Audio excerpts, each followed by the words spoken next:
We've never denied we needed a plan to get the deficit down. That would mean tough decisions on tax and spending. I set out £1 billion of cuts when I was Education Secretary. But as a party and a leadership, I said then, I still believe, Labour should have been clearer before the election that if we'd been re-elected, there would have been spending cuts as well as tax rises.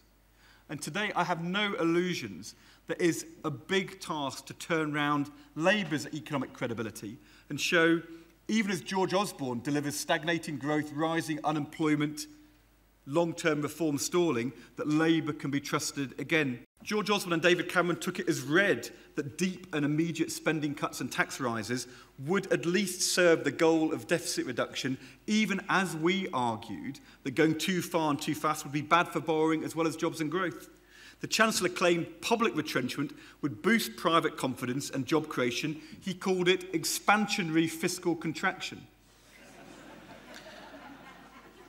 But this has turned out to be a false prospectus. Fragile consumer business confidence crushed by the VAT hike, by higher inflation, by the withdrawal of demand, the reality of falling incomes and rising unemployment. Conservative ministers scoff at our 5-point plan for jobs, saying Labour's proposal is to borrow even more, but it is Chancellor George Osborne who's been forced to borrow £158 billion more than he planned just 12 months ago. The question for Labour was never about whether to get the deficit down, but how, when, who should carry the burden, what kind of country would we leave behind. And however difficult this is for me, for some of my colleagues and for our wider supporters, we can't make any commitments now that the next Labour government will reverse tax rises or spending cuts, and we won't, because we don't know how bad things will be on unemployment growth and the deficit.